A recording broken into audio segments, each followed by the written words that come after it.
Friends, Bharat में local level पर SDG में प्रगति का एक उत्तम उदाहरण है हमारा एस्पिरेशनल डिस्ट्रिक्ट प्रोग्राम। मैं G20 देशों को, ग्लोबल साउथ को एस्पिरेशनल डिस्ट्रिक्ट प्रोग्राम के अध्ययन के लिए आमंत्रित करता हूं। आप देखिएगा कि कैसे इस एक अभियान ने भारत के 25 करोड़ लोगों का जीवन बदल दिया है। फ्रेंड्स, नई दिल्ली समिट में डिजिटल पब्लिक इंफ्रास्ट्रक्चर रिपोजिटरी बनाने का निर्णय लिया था। मुझे कहते हुए खुशी है कि रिपोजिटरी तैयार हो गई है। इसमें 16 देशों के 50 से भी ज्यादा डीपीआई जुड़ गए हैं। ग्लोबल साउथ के देशों में डीपीआई इंप्लीमेंट करने के लिए मैं सोशल इंपैक्ट फंड स्थापित करने का प्रस्ताव रखता हूं।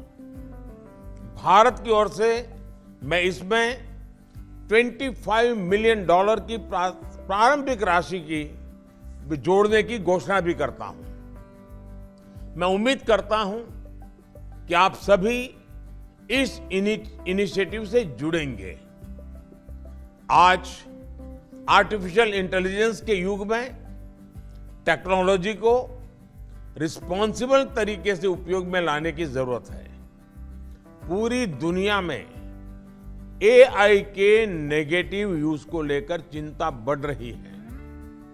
भारत की स्पष्ट सोच है कि एआई के वैश्विक रेगुलेशन को लेकर हमें मिलकर काम करना चाहिए। डीप फेक समाज के लिए, व्यक्ति के लिए कितना खतरनाक है, इसकी गंभीरता को समझते हुए हमें आगे बढ़ना होगा। हम चाहते हैं कि AI should reach the people and it must be safe for the society. इसी अप्रोच के साथ भारत में अगले महीने ग्लोबल एआई पार्टनरशिप समिट आयोजित की जा रही है। मुझे विश्वास है कि आप सभी इसमें भी सहयोग देंगे।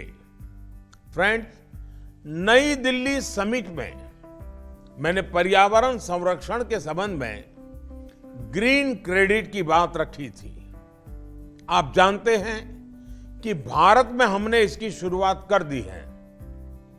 नई दिल्ली में लॉन्च किए गए ग्लोबल बायोफ्यूल्स अलायंस के जरिए हम कार्बन को कम करने के साथ साथ वैकल्पिक ईंधन के विकास को भी बढ़ावा दे रहे हैं। G20 ने प्रो प्लैनेट अप्रोच के लिए मिशन लाइफ यानी लाइफस्टाइल फॉर एनवायरनमेंट को मान्यता दी है। 2030 तक रिन्यूएबल एनर्जी को 3 गुना तक ले जाने का आह्वान किया है। क्लीन हाइड्रोजन के प्रति प्रतिबद्धता दिखाई है। क्लाइमेट फाइनेंस को बिलियन से ट्रिलियन ले जाने की जरूरत को पहचाना है। कुछ दिनों में यूएई में हो रहे COP28 के दौरान इन सभी इनिशिएटिव्स पर ठोस कदम उठाने की जरूरत है। फ्रेंड्स, विमेन एम्पावरमेंट पर एक नया वर्किंग ग्रुप भी बना है।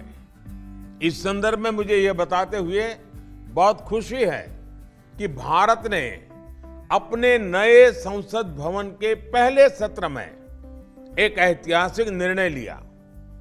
विमेन लेड डेवलपमेंट को मजबूती देने के लिए हमने पार्लियामेंट और स्टेट लेजिस्लेटिव असेंबलीज में महिलाओं के लिए 33% रिजर्वेशन का निर्णय लिया है।